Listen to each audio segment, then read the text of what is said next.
어느새 사무엘상 마지막 장입니다. 오늘 본문은 이스라엘의 초대 왕이었던 사울의 죽음을 그리고 있습니다. 그는 최고의 모습으로 등장해 초라하고 비극적인 최후를 맞았습니다. 성경에 이 사울처럼 양극단을 오간 인물도 드물 것 같습니다. 아마 비슷한 양상을 보인 사람이 있다면 사사 삼손 정도라고 말할 수 있을 텐데, 그래도 삼손은 마지막에 하나님을 부르짖으며 나름의 사명감을 되찾았습니다. 그런데 사울은 그마저도 없었지요. 사울은 베냐민 지파에 속한 사람이었습니다. 그가 왕으로 택함 받았을 때 했던 말과 행위들을 다시 한번 성경에서 확인해 보겠습니다. 사무엘상 9장 21절입니다. 사울이 대답하였다. 저는 이스라엘 지파들 가운데서도 가장 작은 베냐민 지파 사람이 아닙니까? 그리고 저의 가족은 베냐민 지파의 모든 가족 가운데서도 가장 보잘것없는데 어찌 저에게 그런 말씀을 하십니까? 베냐민 지파는 이스라엘 백성들이 가나안에 들어왔을 때 땅을 가장 적게 분배받은 지파였습니다. 위로는 에브라임 지파가 있었고요. 남쪽으로는 거대한 유다 지파가 자리 잡고 있었습니다. 거대하고 강력한 두 지파 사이에 조그맣게 끼어있던 지파가 베냐민 지파였습니다. 그래서 사울은 보잘것없는 지파 출신인 자신이 어떻게 이스라엘의 왕이 되겠느냐고 항변했던 겁니다. 그럼에도 사울은 개인적으로 왕의 자질이 충분했습니다. 남들보다 머리 하나는 더 컸을 훤칠한 키에 준수한 외모, 정적을 품을 줄 아는 포용력과 정치력까지 갖춘 사람이었습니다. 초창기에는 여호와의 영이 함께 하셨던, 그래서 하는 일마다 잘 되었던 매우 탁월한 인물이었지요. 그랬던 그가 나중에는 왕의 자리를 유지하는 데만 급급한 사람이 되고 말았습니다. 다윗이 자기 자리를 위협한다는 생각 때문에 끝까지 그를 죽이는 데만 온 권력을 집중했던 어리석고 비겁한 소인배가 되어버린 거지요. 성경은 그 원인에 대해 명쾌한 답을 내립니다. 사울에게서 여호와의 영이 떠났기 때문이라는 겁니다. 오늘 본문은 사울의 비참한 최후를 보도합니다. 사울의 마지막 모습을 통해서 우리가 가야 할 길을 다시 한번 고민하고 성찰해보는 기회가 되시기를 주님 이름으로 축원합니다. 사무엘상 31장은 블레셋과 이스라엘 사이의 전투 장면으로 시작합니다. 그리고 초반부터 사울의 아들들이 죽었다는 소식을 전해줍니다. 1절부터 보겠습니다. 블레셋 사람이 이스라엘에 싸움을 걸어왔다. 이스라엘 사람들은 블레셋 사람 앞에서 도망하다가 길보아 산에서 죽임을 당하여 쓰러졌다. 블레셋 사람들은 사울과 그의 아들들을 바싹 추격하여 사울의 아들 요나단과 아비나답과 말기수아를 죽였다. 싸움이 치열해지면서 전세가 사울에게 불리해졌다. 활을 쏘는 군인들이 사울을 알아보고 활을 쏘자 그가 화살을 맞고 중상을 입었다.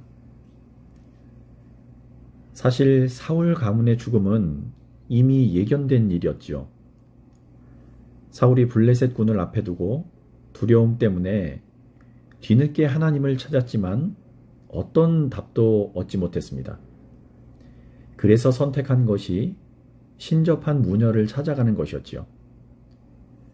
그때 사무엘의 영이라는 존재가 나타나 사울에게 이런 말을 전합니다. 물론 진짜 사무엘의 영이라고 보기는 어렵습니다. 그러나 이것도 분명히 하나님의 경고였습니다. 사무엘상 28장 19절입니다.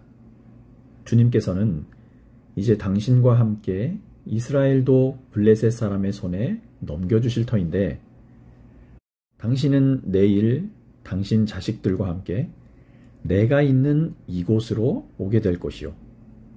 주님께서는 이스라엘 군대도 블레셋 사람의 손에 넘겨주실 것이요. 사울은 어려운 때일수록 더 하나님을 찾았어야 했습니다.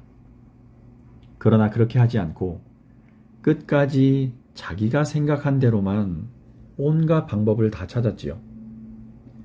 마지막까지 악한 영을 의지해서라도 자신의 계획을 이루려던 사울에게 하나님께서는 더 이상의 기회를 주지 않으셨습니다. 기어이 사울은 화살을 맞고 치명상을 입습니다. 마지막을 직감한 사울은 자신의 부하에게 자신을 죽여달라고 부탁하지요. 3절과 4절입니다. 싸움이 치열해지면서 전세가 사울에게 불리해졌다. 활을 쏘는 군인들이 사울을 알아보고 활을 쏘자 그가 화살을 맞고 중상을 입었다. 사울이 자기의 무기 담당 병사에게 명령하였다. 네 칼을 뽑아서 나를 찔러라. 저 할례받지 못한 이방인들이 와서 나를 찌르고 능욕하지 못하도록 하여라. 그러나 그 무기 담당 병사는 너무 겁이 나서 찌르려고 하지 않았다. 그러자 사울은 자기의 칼을 뽑아서 그 위에 엎어졌다. 자신이 섬기던 왕이 죽자 그 부하도 자결을 하고 맙니다. 사무엘서 저자는 이날 사울과 그의 세 아들 그리고 부하들이 모두 함께 죽었다고 증언합니다. 전투가 일어난 인근에 살던 이스라엘 사람들은 이 전투 결과를 전해 듣고는 모두 도망쳐버립니다. 이렇게 빈 성읍에는 블레셋 사람들이 이주해 들어와 살게 되었고요. 자, 사울의 치욕은 그가 죽었다고 해서 끝나지 않았습니다. 전투가 끝난 다음 날 블레셋 사람들이 전쟁터에서 죽은 사람들의 옷가지들을 가지러 나왔다가 사울과 세 아들의 시신을 발견한 겁니다. 그들은 사울의 목을 자르고요, 갑옷을 벗겼습니다. 그러고는 블레셋 곳곳에 사람들을 보내 자기들이 모시는 신들과 백성들에게 승리의 소식을 전합니다. 벗겨진 사울의 갑옷은 자기들이 모시는 아스다롯 신전에 보관합니다. 그리고 사울의 시신을 가져다가 벳산이라는 지역의 성벽에 매달아 놓지요. 이런 비극적인 최후와 죽은 이후까지 수치를 당하고 있다는 사울의 소식을 길르앗 야베스 사람들이 들었습니다. 그들은 가장 뛰어난 용사들을 선발해서 사울 왕과 왕자들의 죽음까지 되찾아옵니다. 그러고는 화장을 한 후에 매장하고 일주일 동안 금식을 하며 슬퍼합니다. 이 야베스라는 지역은요, 본래 므낫세 지파에 속한 곳인데 나중에 레위인의 첩 사건으로 멸족을 당할 뻔했던 베냐민 지파에게 주어졌습니다. 이곳 사람들은 사울과 인연이 있었는데요. 사울이 왕이 되었을 때 암몬 왕 나하스가 이 길르앗 야베스를 위협하고 모욕을 한 적이 있었습니다. 사무엘상 11장에 기록된 사건입니다.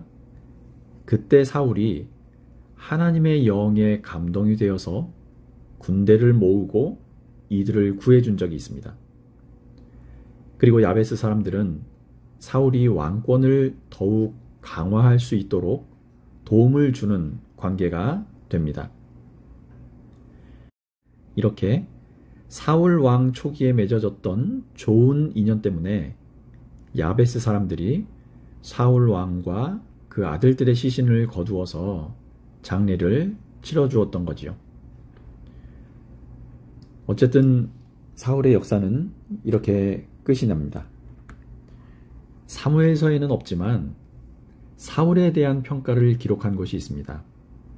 역대상 10장 13절에서 14절입니다. 사울이 주님을 배신하였기 때문에 이렇게 죽었다. 그는 주님의 말씀을 지키지 않았고 오히려 점쟁이와 상의하여 점쟁이의 지도를 받았다. 그는 주님께 지도를 받으려 하지 않았다. 그래서 주님께서 그를 죽이시고 그의 나라를 이새의 아들 다윗에게 맡기셨다. 역대기 기자는 사울이 죽은 이유를 이렇게 써놓았습니다. 주님을 배신했다. 주님의 말씀을 지키지 않았다. 신접한 자에게 가르침을 청하고 여호와께 묻지 않았다. 사울이 하나님 말씀을 어겼던 장면을 두 가지만 다시 떠올려 보겠습니다. 아말렉과 전쟁을 벌인 적이 있었지요. 그 전쟁에서 모두 없애라는 하나님 말씀을 어기고 보기에 좋은 것들, 값어치 있는 것들을 전부 남겨두었습니다. 사무엘이 이를 책망하자 하나님께 제물을 바치려고 했다. 이런 핑계를 댔지요. 자, 암몬과의 전투도 있었습니다. 그 전투를 앞두고 조급한 마음에 자신이 제사를 드렸지요. 아무리 왕이지만 넘지 말아야 할 선이 있었는데 제사장의 권한까지 넘는 월권을 저질렀습니다. 그때도 사무엘이 너무 늦게 와서 그럴 수밖에 없었다고 변명을 했습니다. 자, 이 두 가지 사례가 왕의 자리에서 탄핵을 당한 대표적인 사건입니다. 성경에 일일이 기록되지는 않았지만 사울의 삶이 전반적으로 하나님의 뜻에 순종하지 않았다는 것을 보여주는 거지요. 물론 사울의 행동에도 그때그때마다 이유가 있었습니다. 하나님께 더 좋은 것을 바치기 위해서 전시라는 가장 긴급한 상황이라서 다윗이 내 자리를 넘보니까 이런 보기 좋고 듣기에 혹할 만한 이유들이 있었습니다. 자, 우리는 어떻습니까? 혹시 하나님께 더 많이 헌금하고 헌신하겠다는 이유를 들어 불의하거나 부정직한 수익을 탐하거나 바라고 있진 않습니까? 너무 긴급한 일이라 먼저 처리해놓고 나중에 시간 나면 기도하거나 예배하겠다고 생각하고 있진 않습니까? 사울은 두 가지 함정에 빠졌습니다. 별것 아니야 이런 생각, 그리고 조급함이라는 함정입니다. 죄와 실수, 악한 영들은 이런 생각들을 타고 우리 안으로 들어옵니다. 별것 아닌 불순종, 이것은요, 악한 세력들에게 우리 마음의 성문을 활짝 열어주는 행위입니다. 하나님은 당신의 뜻을 묻고 기도하는 일보다 조급하게 처리해야만 하는 일들을 우리 앞에 주시는 분이 아니시죠. 최소한 그 일을 처리하는 동안만이라도 기도가 반드시 함께 가야 합니다. 하나님께서는 성경에서 사울을 통해 다시 한번 무엇이 중요한지를 우리에게 알려주신 거지요. 순종이 제사보다 낫다. 내 명령과 뜻을 지키며 사는 것이 헌금 많이 하고 교회에 봉사하는 것보다 훨씬 중요하다. 하나님을 사랑하고 이웃을 사랑하는 것이 어떤 예배보다 먼저다 라는 겁니다. 사울은 사무엘이 곁에서 책망이나 조언을 할 때마다 어쩔 수 없었다는 핑계와 변명을 댔습니다. 그리고 자신이 원하는 길, 가고 싶은 길만 계속 갔죠. 그러던 그가 죽기 전 마지막 모습이 어땠습니까? 하나님께서도 그의 기도에 답하지 않는 상황이 되어버렸습니다. 하나님의 침묵이란 참 두려운 일입니다. 그러나 만약 이때라도 신접한 여인을 찾아가지 않고 그 자리에 멈춰서서 회개했다면 아마도 사울의 인생은 달라졌을 겁니다. 결국 사무엘서 기자는 사울이 이렇게 버림받고 비참한 최후를 맞이한 이유가 회개하지 않았기 때문이라고 알려주고 있는 겁니다.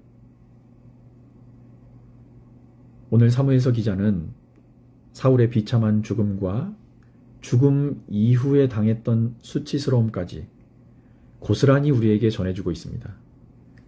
잘못된 길을 갔던 사울의 삶을 보고 반면교사 삼아라. 그리고 바른 삶이 무엇인지 배우라 라는 뜻입니다. 우리가 신앙생활을 하면서 갈등에 빠지는 이유가 있습니다. 하나님도 잘 믿고 세상에서도 성공하고 싶어서입니다. 사울이 실패한 이유를 보십시오. 바로 이 지점이 사울이 실패했던 이유입니다. 제 욕심도 채우고 하나님 주신 것도 놓치고 싶지 않았던 거지요. 낭패불감이라는 말이 있습니다. 이리가 이리를 견뎌내지 못한다는 말인데요. 이러지도 저러지도 못하는 어려운 처지에 놓였다는 뜻입니다. 신앙생활을 하며 살아도 기쁨이나 감사가 없는 분들이 계시지요. 그런데 그 이유를 곰곰이 한번 생각해 보십시오. 하나님이 원하시는 삶과 악한 영들이 주는 유혹 사이에 끼어 있기 때문이라는 걸 알 수 있습니다.